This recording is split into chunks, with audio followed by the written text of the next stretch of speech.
The other thing is to be disciplined. So social media can be a time suck, and even I sometimes will realise that if I'm not careful and I haven't watched the clock, I could have wasted half an hour on it, and just because time goes quickly. So you do have to keep a look of the clock, and you do need to say, I'm going to go on there for business, 15 minutes twice a day, or 3 times a day. You need to decide what's the right level for you to maintain your activity of building your community, and however you're going to use the social media. So the first tool that I use to help me with saving, and this tool saves me such a phenomenal amount of time, and some people think that I work for these people, but I don't. I'm an ambassador for them because I really like their product, and I really like the way they modify it to customer requests. It's called Tungle. So this is a web service, and the web address is tungle.me, and you sign up, and when you sign up you can link it to all of your calendars, on all of your electronic calendars. So not a paper diary, of course, but any electronic calendar that you have that you've been used to using, like Google Calendar, Yahoo, or Outlook, or even Lotus Notes. You can connect that by downloading a connector once you've signed up, and it will publish then your calendar.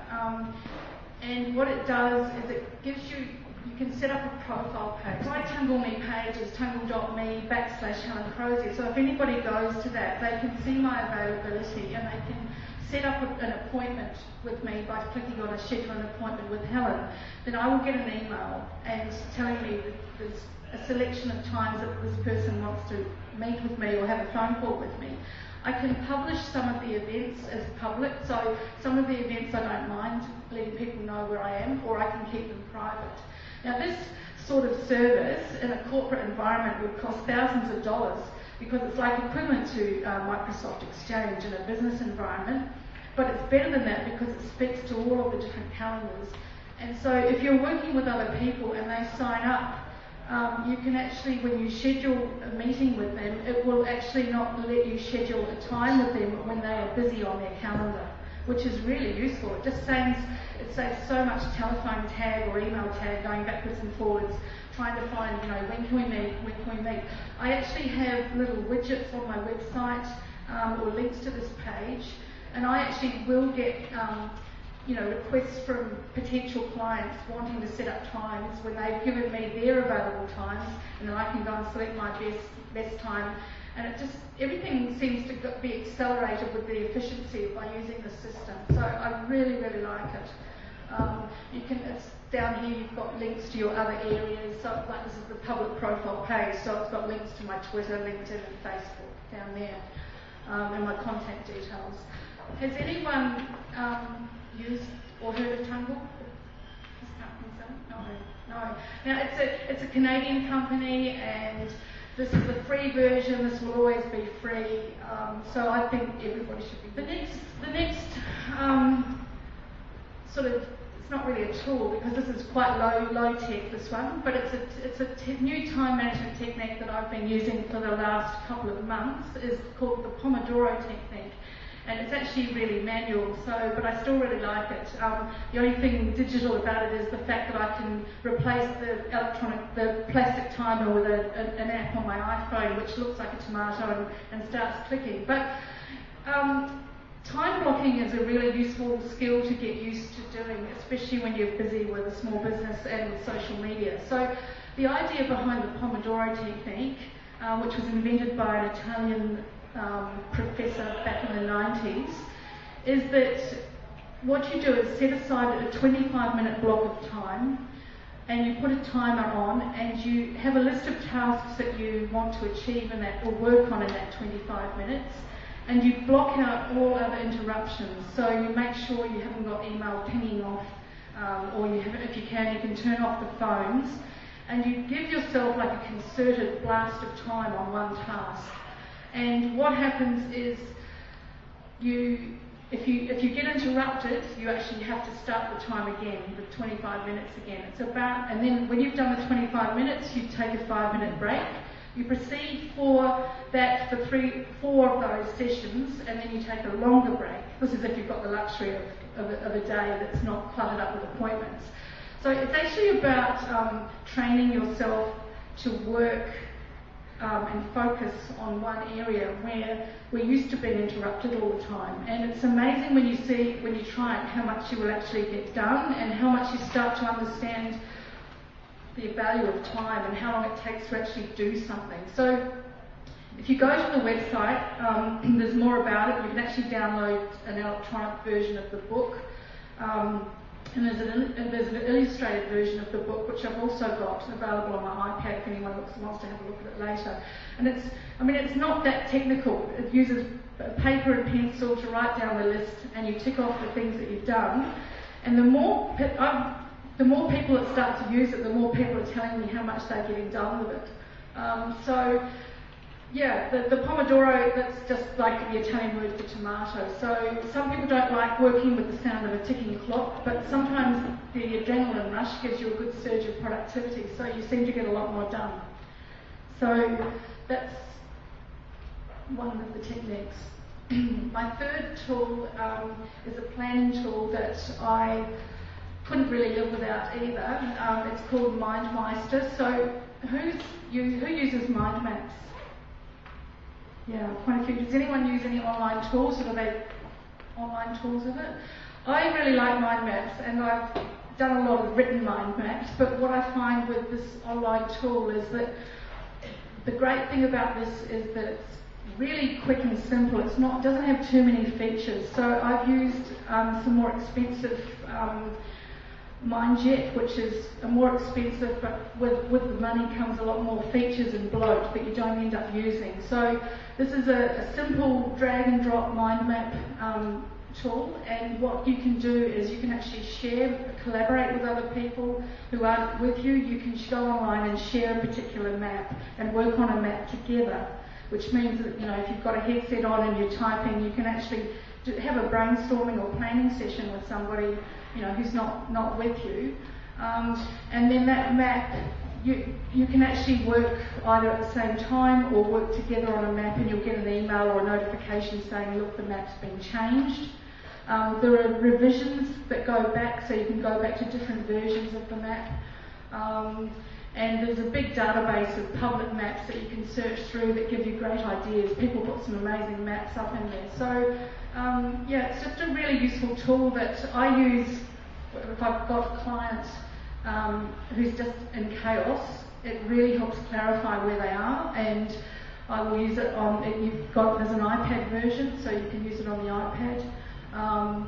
And it's great knowing that all the maps are backed up online, so you can go and collect them. So you can hyperlink with links and images on the map and make it prettier as well. This is just an example of one that I used. All of these little arrows here will take you to a link as an example of the service that I used there. It's just a tool that I'll investigate if you're interested in mind maps. So going back to simplification and avoiding duplication, as well as having just one watch or one calendar, it's a good idea to have one task system. And I think what happens is we get frustrated with our tasks not being achieved or completed or not being ticked off, and quite often we give up on the task system that we're using and might try some other newfangled web system that's going to save our lives or save our businesses.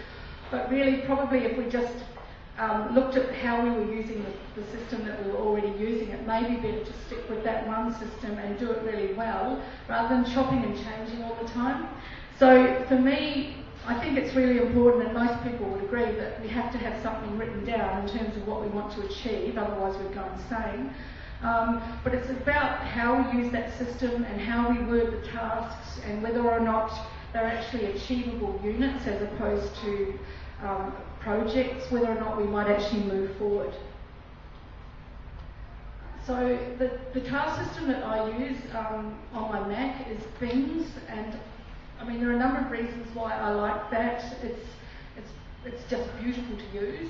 The graphics are beautiful, and I find it's not over, it doesn't have too many features. Again, that's something that's really good. You know, if there are too many features and they're all in the way, you won't use them and you don't like to use something. So I've been looking at simple tools.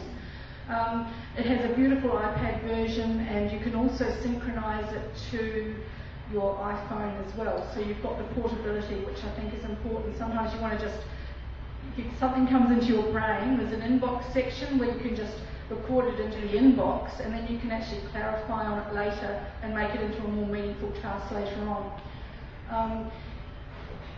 So the only disadvantage of this one is that it's not up in the cloud, so there isn't a web version at the moment, but they are working on that. So, but at the moment it all synchronises wirelessly, you know, the machines will synchronise to each other. And so there's the iPad version.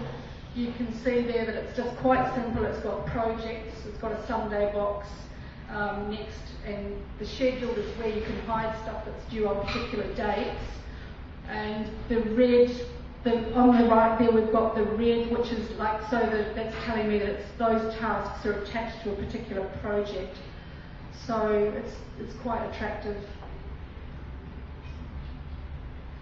Now, looking at recommended reading in terms of task systems, who uses Outlook?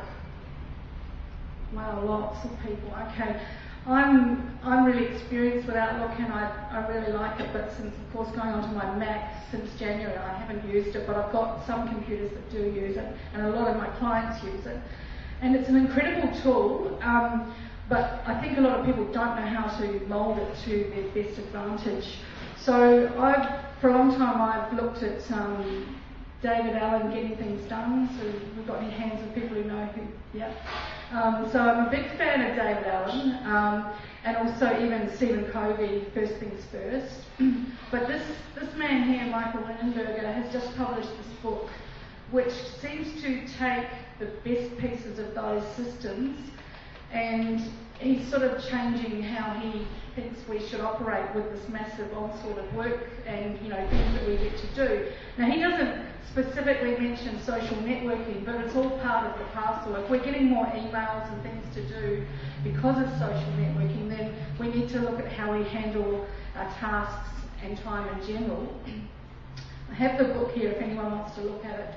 Basically, he uses a taskless system, but he doesn't make it as complicated as David Allen's, which can get a bit complicated. He has 3 lists, and one is the list of stuff that absolutely has to get done today. So this is you can narrow it down if you're using Outlook by using 3 priorities: high, medium, and low.